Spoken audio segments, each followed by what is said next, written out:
Ադրբեջանի պաշտպանության նախարարության հաղորդագրությունը, թե մարտի 20-ի լույս 21-ի գիշերը Հայաստանի զինված ուժերի ստորաբաժանումները կրակ են բացել սահմանագոտու արևելյան եւ հարավ-արևելյան հատվածներում տեղակայված ադրբեջանական դիրքերի ուղղությամբ, չի համապատասխանում իրականությանը։ Վերջին օրերին որոշ օգտատերեր սոցիալական ցանցերում հրապարակում են առաջնագծի կամ բանակային դիրքերի վերաբերյալ տարատեսակ, ընդ որում իրականությանը չհամապատասխանող տեղեկություններ։ Հրադադարի ինտենսիվ էական խախտման դեպքում Հայաստանի Հանրապետության պաշտպանության նախարարությունը հանդես է գալիս պաշտոնական հաղորդագրություններով, իսկ ապա տեղեկատվություն հանդիսացող գրառումները հերքում է սահմանված կարգով բազմակի ճշգրտումներից հետո։ Պաշտպանության նախարարությունը հորդորում է զերծ մնալ բանակին եւ սահմանային իրադրությանն առնչվող ոչ ստույգ, սխալ ու մտածածին տեղեկություններ հրապարակելուց եւ հետեւել ՊՆ պաշտոնական լրահոսին։ Չնայած ադրբեջանական կողմի տարածած տեղեկությունների հայկական կողմից հրադադարի ռեժիմը խախտելու վերաբերյալ 24 թվականի ընթացքում հայ-ադրբեջանական սահմանին եղել է հարաբերական կայուն օպերատիվ իրադրություն, հայտարարել է Հայաստանի պաշտպանության նախարար Սուրեն Պապիկյանը։ Անդրադառնալով ադրբեջանական կողմից տարածված ապատեղեկատվությանը, Հայաստանի պաշտպանության նախարարը հստակեցրել է, որ արբանյակային նկարները չեն կարող ցույց տալ գնդակների կրակել-չկրակելու մասին։ Պապիկյանի խոսքով ադրբեջանական կողմից զորքերի տեղաշարժ չկա։ Չնայած հրադադարի ռեժիմի խախտման դեպքերի մասին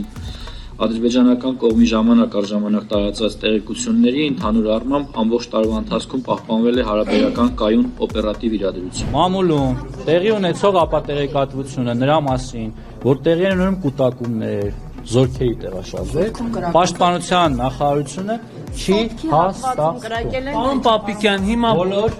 բոլոր վտանգավոր կրակոցները, խախտումները, որոնք ուղղված են մեր դիրքերի վրա, մեր անձնակազմի վրա, մշտապես պաշտպանության նախարարության կողմից տրվել են հաղորդագրություններ եւ բացատրություններ։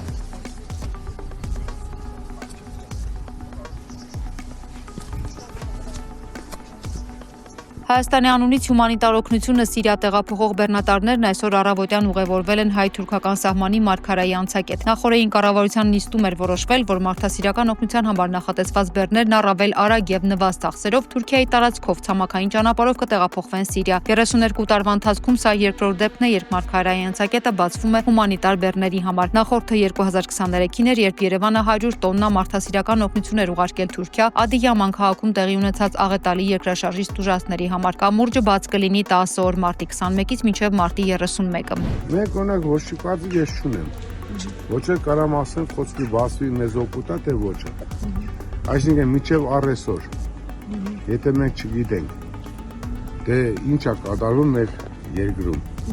Ես ինչ իմանամ, դա ինչ կլինի, ինչ չլինի։ խաղաղությունից օգուտ չկա, որ ասում ա կբերեմ, թե չեք հավատում որ կբերեմ։ Խաղաղություն ո՞րն է, հիմա ցույց տուր։ Ո՞րն է ցույց տուր հիմա։ Խաղաղություն ցույց տուր։ Որ չեն կրակում։ Ոչ չեն կրակում, այս էլ ռուսի ցավը տարա որ պահել է, միջև ճիշտ է մեր հայերն են լավ պահում, բայց ռուսը ավելի այս սիստեմը ոչ չլիներ, հիմի արդեն Թուրքիան արդեն մեզի վերեկալ էր։ Էսի ռուսի շնորհիվ է այս սիստեմը կա։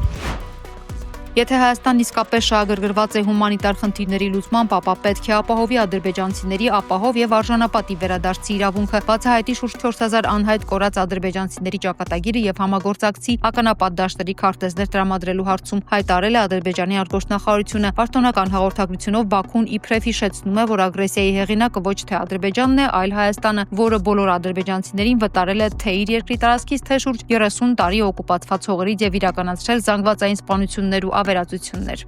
Ադրբեջանը երբեք օկուպացիոն քաղաքականություն չի վարել Հայաստանի նկատմամբ։ Միևնույն ժամանակ մենք մտադիր չենք աչք փակել Հայաստանի սահմանադրությամբ ամրագրված շարունակվող տարածքային պահանջների, նաև ԵԱԿ Մինսկի խումբը եւ լուծված հակամարտության հետ կապված այլ ինստիտուտների կառուցվածքը պահպանելու փորձերի վրա։ Մենք կրկնում ենք, Հայաստանը կկարողանա խաղաղության պայմանագիր կնքել միայն առկա խոչընդոտները վերացնելով։ Ինչ վերաբերում է պատերազմական հանցագործությունների, էթնիկ զտումների, խոշտանգումների եւ այլ ծանր հանցագործությունների համար մեղադրվող հայ գերիներին ազատ արձակելու կոչերին, հիշեցնում ենք, որ նրանց գործերը դիտարկվում են միջազգային եւ ազգային օրենսդրության շրջանակներում, ինչը Ադրբեջանի իրավունքն ու պարտականությունն է։ Մոսկվայում մարտի 20-ին Հայաստանի եւ Ռուսաստանի արտգործնախարարությունների միջև քաղաքական խորհրդակցություններ են կայացել Հայաստանի եւ Ռուսաստանի փոխարտգործնախարարներ Նացական Սաֆարյանի եւ Միխայել Գալուզինի գլխավորությամբ։ Հայկական կողմի հաղորդմամբ քննարկվել են տարածաշրջանի զարգացումներին, երկկողմ հարաբերություններին վերաբերող հարցեր։ Սաֆարյանը Գալուզինին տեղեկացրել է Հայաստանի արտաքին քաղաքականության հիմնական ուղղությունների եւ տեսլականի, նաեւ Ադրբեջանի հետ երկկողմ ձևաչափում սահմանազատման ուղղությամբ արձանագրված առաջընթացի, խաղաղության համաձայնագրի համաձայնեցման, Հայաստանի կողմից խաղաղության խաչմերուկ ծրագրի շրջանակներում ապաշրջափակման ուղղությամբ տարվող աշխատանքների վերաբերյալ։ Մոսկվան չի կարող չանհանգստանալ խաղաղության պայմանագրի տեքստի վերջնականացման վերաբերյալ դրական լուրերի ֆոնին հայ-ադրբեջանական սահմանի լարվածության աճի մասին լուրերից։ Ճապազրույցի ժամանակ հայտնել է Ռուսաստանի արտգործնախարարության պաշտոնական ներկայացուցիչը։ Մոսկվան կոչ է արել իր գործընկերներին զսպվածություն ցուցաբերել եւ խուսափել իրավիճակը սրող ցանկացած գործողություններից, շեշտելով բոլոր խնդիրները պետք է լուծվեն բացառապես խաղաղ դիվանագիտական ճանապարհով։ Խոսելով Հապկում Երևանի անդամակցության սառեցման եւ դրա ֆոնին Հայաստանի անվտանգությունն ապահովելու Ռուսաստանի պարտավորությունների ուժի մեջ մնալու մասին Մարիա Զախարովան ասել է, որ դրանք բոլորն ուժի մեջ են, սակայն սառեցումը չի նպաստում Հայաստանի անվտանգության ամրապնդմանը։ Հարավային Կովկասը ցույց է տալիս մեզ, թե ինչքան արագ են փոխվում ուժերի հավասարակշռությունը, աշխարհաքաղաքական միգրացիայի հոսքերը եւ առևտրի հիմնական ուղիները։ Մոտալուտ Փոթորիկ Հարավային Կովկասի տարածաշրջանային անվտանգությունը գլոբալ աշխարհակարգի ճգնաժամի համատեքստում միջազգային գիտաժողովին հայտարարել է Խաղաղության հետազոտությունների ինստիտուտի գիտաշխատող Պավել Բայևը Օսլոյից։ Գիտաշխատողի խոսքով Կովկասի աշխարհաքաղաքական պրոֆիլը նվազում է վերջին 10 տարվա ընթացքում, իսկ հիմնական գործոնը, որ նպաստում է դրան, ավելի ցածր մասնակցությունն է հիմնական խոշոր դերակատարների կողմից։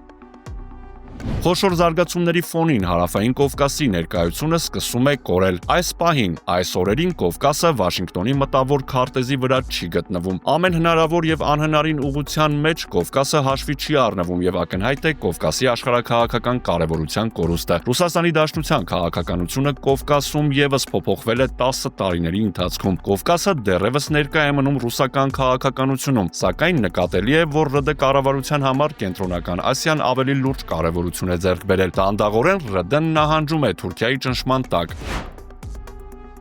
ԱԺ պատիվ ունեմ խմբակցության պատգամավոր Տիգրան Աբրահամյանը անդրադառնալով Գյումրիի ընտրություններին մատնանշում է, որ իշխանությունը այն վերածել է կենաց մահու պայքարի, առաջին պլան բերելով ոչ միայն ՔՊ հնամաշ ու վաղուց ոչ պիտանի դեմքերին, այլ նման դեպքերի համար նախատեսված տշված վարձկաններին։ Սրանց բոլորի նպատակն է վարկաբեկիչ ու կեղծ տեղեկություններով տեղեկատվական դաշտը հագեցնելը, որով փորձում են քողարկել իրենց բազմակուսակցական անցյալի տեր, դեմք չունեցող եւ բացառապես Փաշինյանին ծառայություն առաջարկող տեխնացուին։ Նիկոլի տեխնացու Պիտակն արդեն իսկ ամեն ինչ ասում է իշխանական տեխնացուի էության, սկզբունքների ու խոստացած հեռանկարների մասին, որովհետեւ ով ներկայանում է Փաշինյանի կամ ՔՊ-ի անունից, առաջին հերթին կիսում է օրվա իշխանության ուրացման, հանձնողական, դավաճանական քաղաքականությունը։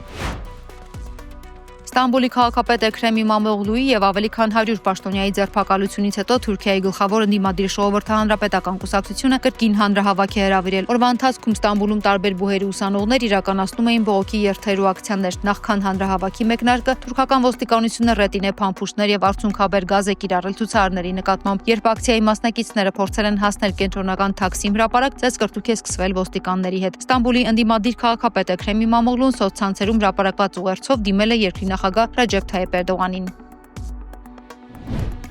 Դուք հարվածում եք մեր պատվին ու արժանապատվությանը, յուրացնում իմ երեխաների ապագան։ Այս ամենն անում եք մի բուռ ոչ հմուտ մարդկանց հետ։ Այդ գործով զբաղվող բոլորը կեղտոտ են։ Մենք ազգովի կդիմակայենք այս չարիքին։ Կոչ եմ անում արդարադատության տասնյակ հազարավոր ազնիվ դատախազներին եւ դատավորներին։ Ոտքի կանգնեք եւ քայլեր ձեռնարկեք այն մի բուռ գործընկերների դեմ, որոնք ավերեցին թուրքական դատական համակարգը, խայտառակեցին մեզ ամբողջ աշխարհի առջև եւ ոչնչացրին մեր հեղինակությունը։ Դուք չեք կարող եւ չպետք Ի վերջո, ես կոչ եմ անում բոլոր քաղաքական գործիչներին, ովքեր ծառայում են արդարություն եւ զարգացում կուսակցությունում եւ իշխող դաշինքի անդամներին։ Այս իրադարձությունները դուրս են եկել մեր կուսակցությունների եւ քաղաքական իդեալների սահմաններից։ Գործընթացն այժմ վերաբերում է մեր ազգին, հատկապես մեր ընտանիքներին։ Եկել է մեր ձայնը բարձրացնելու ժամանակը։